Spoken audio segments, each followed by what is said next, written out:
Hello, my name is Georgiana and I'm a PhD student at the Institute of Cancer Research in the Clinical Trials and Statistics Unit.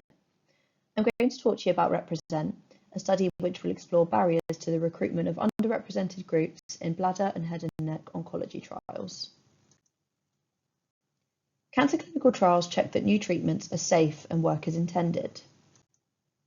People who take part in these trials should reflect those who are affected by cancer in the wider population. This means that clinical trials should be designed so that all types of people can join them, as long as it's safe for them to do so. In order to join a clinical trial, a person must be aware of the trial, be given an opportunity to join it, and then accept that opportunity. Inside the green person are some personal factors, and in the grey circle are some lifestyle factors, which can influence whether a person is aware of, has an opportunity to join, and wants to join a trial. Together, these factors are called demographic data. To give a few examples, people who are educationally disadvantaged may be less aware of clinical trials. People who smoke or drink may be more likely to have conditions other than cancer, called comorbidities, and therefore have fewer opportunities to go into a trial. People who live far away from hospitals, who work full-time, or have lower income and may not want to join a trial as it might be more difficult for them to get to the clinic for treatment. These factors can also overlap. An example of this is that people who are unemployed and have fewer qualifications are more likely to smoke, so they are more likely to have comorbidities and therefore may be less likely to be eligible for a trial. To make cancer clinical trials more inclusive, it's important to first understand who's being asked to join a trial and who's agreeing when they're asked to take part. To answer these questions, we need to collect demographic data from patients. This will help us to see if there are any groups of people who are not often asked to join a trial. It will also help us to see if there are any groups of people who often say no when they are asked to join a trial. Groups who are not often asked to join a trial, or groups who often say no when they are asked, may be underrepresented in clinical trials. REPRESENT will focus on patients who have either bladder or head and neck cancer. We'll recruit up to 200 people, a mixture of patients and hospital staff who are involved in trial recruitment. 8 public contributors helped me with the design of the study and with the patient-facing materials. REPRESENT is a mixed method study, which means I'll get both quantitative and qualitative data. Quantitative data is numbers-based, for example, the number of participants who are aged 60 to 65 years old. Qualitative data is information which cannot be quantified with numbers, for example, insights learned from conversations with participants. So REPRESENT has 4 objectives and a few different components which will address these objectives. I'm going to take you through these and explain the reasons why REPRESENT involves both patients and hospital staff. The first objective is to see whether there are any groups of patients who are not often asked to join a trial. This will be addressed by asking patients to fill out a questionnaire about themselves. Similarly, the second objective is to see whether there are any groups of patients who often say no when they're asked to join a trial, and this will be addressed by the same questionnaire. The third objective is to understand the reasons why some groups of patients are not often asked to join trials, and the reasons why some groups of patients may say no when they are asked. You'll notice that this objective also involves hospital staff, as they're the people who will ask patients to join trials. This objective will be addressed by observing the behaviour of patients and hospital staff, interviewing them to understand their perspectives, and giving a questionnaire to hospital staff to fill out about themselves. The final objective is to think of some strategies to support different groups of people to join clinical trials if they would like to, and some strategies to support hospital staff in recruiting different types of people. This will be addressed by conducting a series of focus groups. I'm now going to give some more detail about each of the components. The questionnaire is a demographic data questionnaire, which will ask participants questions about their background and their lifestyle. It will ask questions about age, sex and gender, health, ethnicity, religion, sexual orientation, language preferences, and caregiving responsibilities.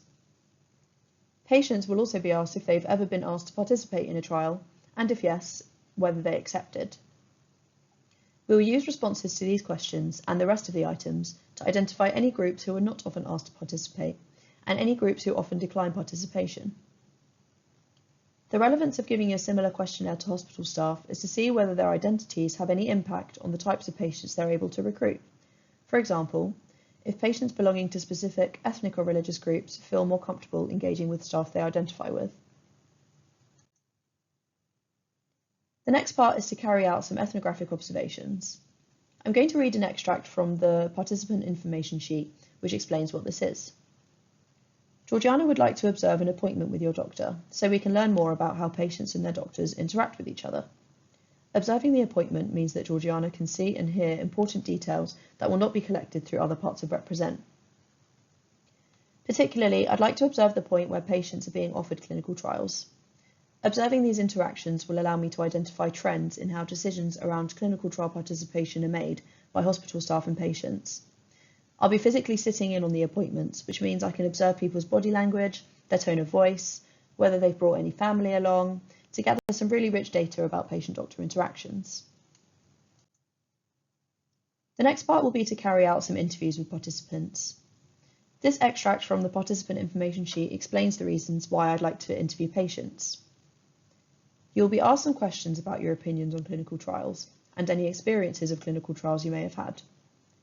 The reason for having one-to-one conversations is to understand in detail the reasons why some people want to join clinical trials and others do not want to join them, and the things people consider when they are deciding whether or not they should join a clinical trial. The interview will differ slightly for hospital staff and will focus on routine data collection, underrepresentation in clinical trials, and their experiences of recruiting patients, particularly those from minority backgrounds. I will also ask about any inclusivity training they may have had. The final components are the focus groups. These will be separate for patients and hospital staff. I'll share some data from the questionnaires, observations, and interviews, and then we will co-develop some strategies to address underrepresentation. For patients, we'll focus on the ideal circumstances for somebody to want to participate in a clinical trial. I'll give some examples. What is the ideal format to receive information about a trial? For example, a short written summary, diagrams, videos, and other types of media. Is there a person, a community, or an organisation whose support would be non-negotiable? For example, family or friends or a religious leader? How would people like to hear about opportunities? Leaflets, emails, texts, phone calls, from a doctor, from a nurse, a dedicated researcher? Would arrangements such as organised transport, reimbursement of travel costs, translated study materials make people more likely to want to participate?